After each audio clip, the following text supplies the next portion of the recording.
देखा, राज्य राज्य के लोग तेरे अधीन हों और देश देश के लोग तुझे दंडवत करें, तू अपने भाइयों का स्वामी हो और तेरी माता के पुत्र तुझे दंडवत करें, जो तुझे शाप दे वे आप ही शापित हो। आमीन। ये अब्राहम को आशीष दी।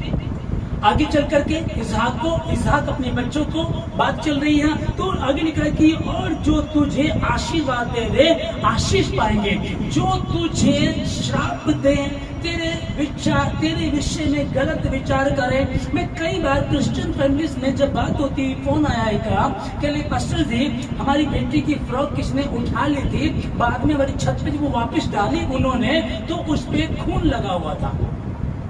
तो मैंने कहा आपने क्या किया? मैंने कहा ऐसे हुआ, मैंने पास्टर से बात की, उन्होंने कहा आप उस फ्रॉक को तुरंत जला दो, और मैंने उस फ्रॉक को जला दिया। मैं कहा ठीक किया आपने। मैं कहा यही ब्लड अगर कोई आपके घर की चौखट पर डाले, आपकी दीवार पर डाले तो क्या आप उसको फूंक देंगे? कहते नहीं नहीं, दीवारों पर भी था, दीवारों पर भी डाला था किसने, लेकिन वहां हमने पानी लिया, प्रार्थना की और उस पानी को यीशु मसीह का लहू बना करके हमने वहां छिड़क दिया।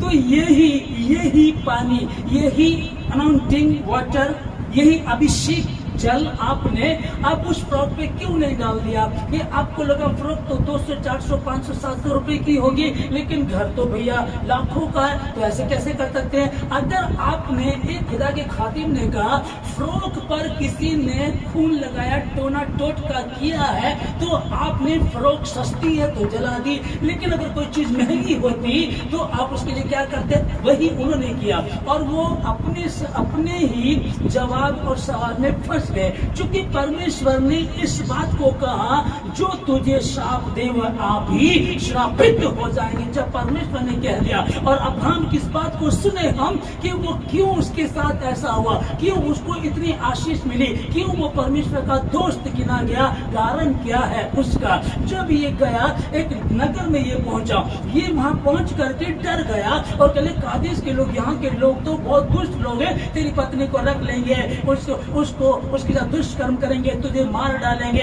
इसके दिमाग में ये बात आ गई, इसके दिमाग में भी आई इसके दिमाग में भी, और इसने अपनी पत्नी को बहन कह दिया, झूठ बोला इसने, और आगे चल करके परमेश्वर ने तो इसके साथ दिया और राजा की नींद हराम कर दी। राजा से उसने परमेश्वर ने बात की, जो स्त्री तूने रख ली है वो सुहागिन है, वो एक नबी की पत्नी है, उसको छोड़ दे, और वो नबी तेरे लिए प्रार्थना करेगा तो आशीष को पाएगा, और यदि तू नहीं छोड़ेगा तो तू तबाह हो जाएगा। वो डर करके कहने लगा कि मुझे माफ कर दो। उसकी पत्नी लौटा दी, उसके साथ में उसको पैसा दिया, बैल, गधे, भेड़, बकरियां, वो सब उसको दिया, और कहता है कि यदि मुझसे कोई गलती हो तो क्षमा कर देना, ये मेरा देश पूरा पड़ा हुआ है, इसमें तो जहां चाहे तो रह सकता, जितनी जगह चाहे तो ले सकता। परमेश्वर ने कहा था जो जगह मैं तुझे दिखाऊंगा वहां जा। या अब्राहम ने भी गलती कर दी थी, फिर हम और आप तो बहुत छोटे से हैं ना, पर कमी पता का दिक्कत कब आती है? जब प्रार्थना का जीवन नहीं है, जब प्रार्थना नहीं कर रहे, इसीलिए शैतान कब्जा कर लेता है। और हुआ क्या?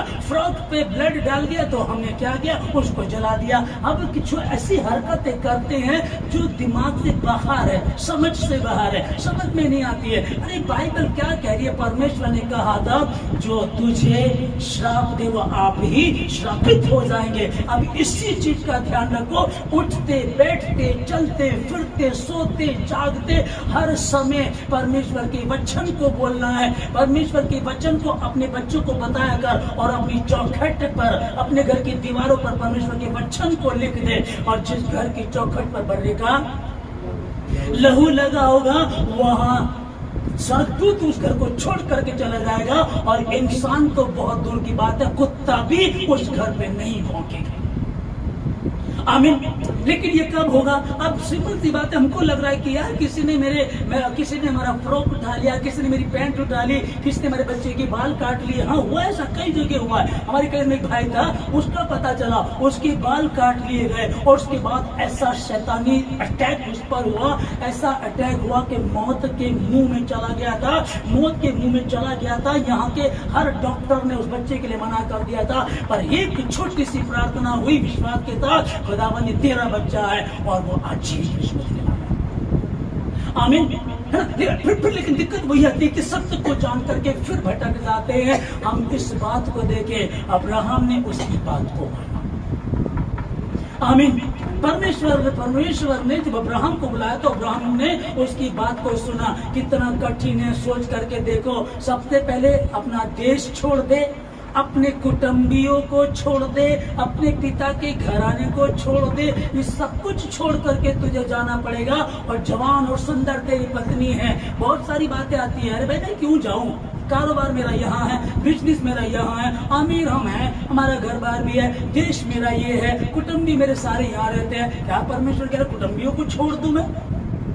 बहुत सारी बातें हो सकती थी, मैं कैसे इतना देश छोड़ दूं? चलो एक शहर से दूसरा शहर चला जाऊं, लेकिन देश छोड़ना, कुटुंबी छोड़ना, पिता का घर भी छोड़ना है, और उस जगह चला जा जो मैं तुझे दिखाता हूं और मैं तुझे आशीष दूंगा। हालेलुया। इतनी आशीष दूंगा, इतनी बरकतें दूंगा, पृथ्वी पर हर व्यक्ति तेरे द्वारा आशीष को पाएगा। और आज हम देखें विश्वासियों का पिता कौन? इब्राहिम। विश्वासी को पिता अब्राहम है। तो मुझे और आपको आज फिर से मैं यही कहना चाहता हूं आप लोगों को कि हम इस बात पर ध्यान रखें कि परमेश्वर ने अब्राहम से कहा है, और मैं अब्राहम की संतान हूं, मैं विश्वासी हूं, मैं और अब्राहम विश्वासी का पिता है।